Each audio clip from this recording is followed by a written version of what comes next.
అని ఎందుకు పిలుస్తారు? భగవంతుడని ఎందుకు పూజలు చేస్తారు? ఇదంతా ఏంటి? అసలు ఎవరీ వ్యక్తి? 196 దేశాలు సత్యసాయి అన్న ఆ ఒక్కడి పేరునే ఎందుకు పలువరిస్తున్నాయి? ఆ పేరు ప్రస్తావిస్తేనే ఎందుకు భక్తలోకం పరవశిస్తోంది? జనకోటి ఆ ఒక్కడి పేరునే సాయికోటిగా వ్రాసి భూగర్భంలో భద్రముద్రలో ఎందుకు నిలిపింది? అంత తేలిక 10 మంది కలిసి ఒక్కటిని పొగడటం? అంత తేలిక ఒక్కని మహిమను ఇంటింటా చెప్పుకోవటం? అంత తేలిక ఒక్కడు దేవుడై దేశమంతా పూజలందుకోవటం? ఆ వ్యక్తి జీవితం నిత్య పారాయణ గ్రంథంలా లక్షల ఇళ్లలో ఎందుకు నిలబడిపోయింది?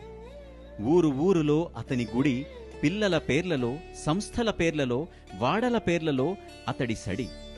మనిషి బ్రతుకుల్లో, మనసు క్రతువుల్లో అతని నామజపం, వాగ్గేయాలలో, కళాఖండాలలో అతని తపం ఎలా సాధ్యం? ఇదే మత మౌఢ్యత అంటే ఆ మౌఢ్యతకు అతను ఒక్కడే ఎందుకు అక్కరకు వచ్చాడు? అంటే మళ్ళీ ఆలోచించాల్సిందే. ఏముంది ఆ వ్యక్తిలో? ఎలాంటి ప్రచారం చేయకుండా, ఎటువంటి ఆహ్వానం పంపకుండా అతని ఒక్క దర్శనానికై లక్షల మంది ఎందుకు తరలి వచ్చేవారు? ఎందుకు ఆ వ్యక్తి ప్రతి వాక్కును వాంగ్మయంలా స్వీకరించి 200కు పైబడు దేశాలలో మానవ సేవను తమ జీవన విధానంగా చేసుకొని వేలాది మంది బ్రతుకుతున్నారు? భగవంతం, వెంకట్రామన్ వంటి సైంటిస్టులు, అంతర్జాతీయ మూత్రపిండాల పితామహుడిగా పిలువబడే భట్ వంటి గొప్ప గొప్ప డాక్టర్లు, అల్లారఖా, జాకీర్ హుస్సేన్ వంటి సంగీత విద్వాంసులు, నాటి నాగయ్య మొదలుకొని నేటి రజనీకాంత్, నాటి అంజలీదేవి మొదలుకొని నేటి సాయి పల్లవి వంటి సినీ నటులు, నాని పాల్కివాలా వంటి న్యాయ నిపుణులు, పివి నరసింహారావు మొదలుకొని వాజ్పాయ్, నరేంద్ర మోడీ వంటి దేశ ప్రధానులు, ఎల్ఎన్టీ వంటి దిగ్గజ సంస్థలను నడిపిన రామకృష్ణ వంటి ప్రసిద్ధ ఇంజనీర్లు, జ్ఞానపీఠ అవార్డు అందుకున్న వికే గోకక్ వంటి మహాకవులు, ఫీల్డ్ మార్షల్ కరియప్ప, మానేక్షా వంటి సైనిక యోధులు, సునీల్ గవాస్కర్, సచిన్ టెండూల్కర్ వంటి క్రికెట్ దిగ్గజాలు, శంకర్ దయాళ్ శర్మ, అబ్దుల్ కలాం వంటి దేశ రాష్ట్రపతులు, నాటి ఘంటసాల నుండి నేటి శివమణి వంటి ఎందరో ప్రసిద్ధ గాయకులు, రతన్ టాటా, సునీల్ మిట్టల్, వేణు శ్రీనివాసన్ వంటి వ్యాపారవేత్తలు ఎందుకు ఆ వ్యక్తి ఒక్క దర్శనానికై గంటలు గంటలు ఎదురుచూశారు? వారిని ఒక్క నిమిషమైనా కలువాలని తపించారు. ఆ వ్యక్తి ప్రేమతో పలకరిస్తే మా జన్మ ధన్యం అంటూ ఆనందభాష్పాలు కార్చారు. చనిపోయి రోజులు గడిచినా కూడా ఆస్పత్రులు డెత్ సర్టిఫికెట్తో ధృవీకరించిన శరీరం కట్టెలా మారి చివరి యాత్రకు అన్నీ సిద్ధం చేసిన తరువాత కూడా కరణం సుబ్బమ్మ, రాధాకృష్ణ శెట్టి, వాల్టర్ కోవన్, నారాయణ వంటి ఎందరో భక్తులు ఒక్క పిలుపుతో మళ్లీ బ్రతికారంటే అతను మృత్యువును శాసించే ఎంతటి మహిమాన్వితుడై ఉండాలి. దేశ విదేశాలలో పేరుగాంచిన వెంకటగిరి మహారాజా స్వామిలో తన ప్రియమైన శ్రీరామచంద్రుణ్ణి దర్శించుకొని ఆనాటి నుండి చివరి శ్వాస వదిలే వరకు స్వామి కారులో ప్రయాణించిన ప్రతిసారి ఆ కారు ధూళి కొరకు ఎందుకు తపించినట్టు? త్యాగరాజునికి ఆలయం కట్టి త్యాగరాజ ఆరాధనా ఉత్సవాలను ప్రాచుర్యం చేసిన నాగరత్నమ్మకు స్వయాన ఆ త్యాగరాజే కలలో కనబడి, నేను కొలిచిన రాముడే ఇప్పుడు పుట్టపర్తిలో సాయిరాముడై ఉన్నాడు, వెళ్ళి దర్శనం చేసుకో అంటే ఆ నాగరత్నమ్మ పరుగు పరుగున వచ్చి ఎందుకు దర్శనం చేసుకొని చివరి శ్వాస వరకు అతనిని భక్తితో కొలిచింది?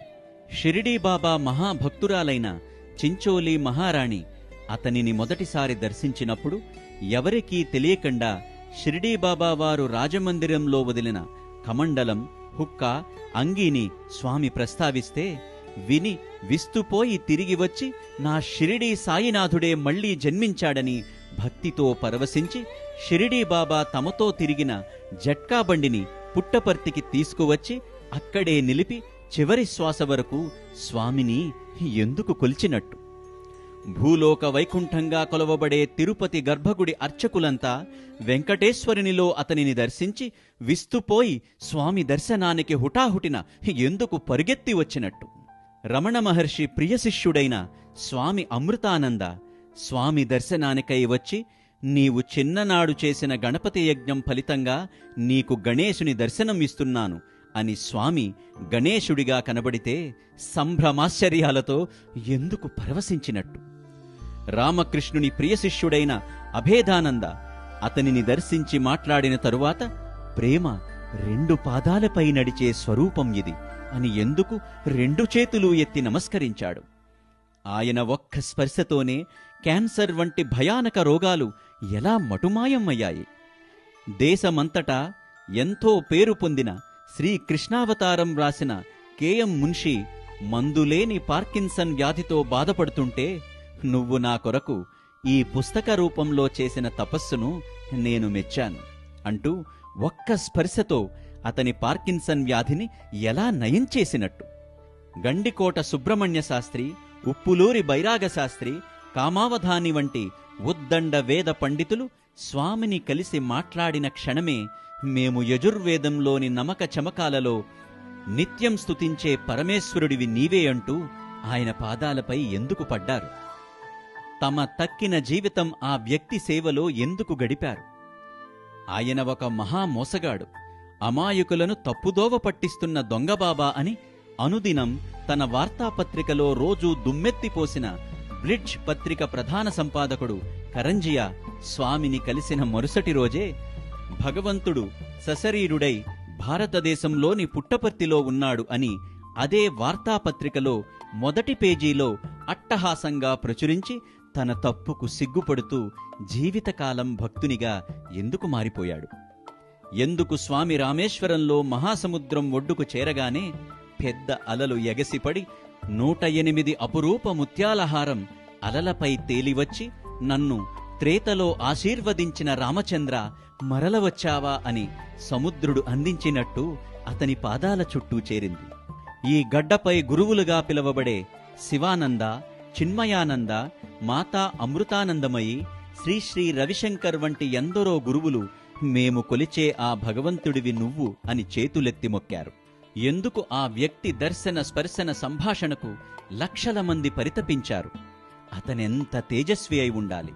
ఒక ఎర్రని అంగి, బుట్టతలతో ఉన్న మంత్రముగ్ధులై వేలాది మంది నిశ్శబ్దంగా నిలిచి చెప్పలేని భావనలో మునిగి 2 చేతులు నమస్కరించి ఆ వ్యక్తిని రోజూ చూడటానికి తపించేవారు. ఆ వ్యక్తి ఎంతగా ప్రభావితం చేస్తే వేల మంది తమ వేషధారణను మార్చి, ఆహార నియమాలను మార్చి, అతని నామం స్మరిస్తూ అతని పేరున వేలాది సేవా కార్యక్రమాలు, యజ్ఞాలు, యాగాలు చేస్తున్నారు. వేల కొలది మెడికల్ క్యాంపులు, లక్షల కొలది ఉచిత శిక్షణా తరగతులు, వందల కొలది పాఠశాలలు, ఎన్నో వైద్యాలయాలు ఉచితంగా నడుపుతున్నారు. అతను ఒక్క అతిరుద్ర మహాయజ్ఞం చేస్తే 100కు పైగా అతిరుద్ర మహాయాగాలు దేశాలలో ఎందుకు జరిగాయి? అతను తన సమక్షంలో యజుర్వేద రుద్రమంత్రం ఒక్కసారి నేర్పించితే 100 దేశాలలో భక్తులు నమక చమకాలను నేర్చుకొని చివరికి రష్యన్ వంటి పాశ్చాత్య భాషలోకి వేదాన్ని రాసుకొని నిత్యం పఠిస్తున్నారంటే ఎంతటి మహిమ ఇది! కులము, మతము, జాతి, ధన, వయస్సు, ప్రాంతము భేదము లేకుండా భగవంతుని నామ సంకీర్తనలో, సేవలో ప్రపంచవ్యాప్తంగా లక్షలాది కుటుంబాలు మునిగి తరిస్తున్నాయంటే ఇది సాధారణ విషయమా?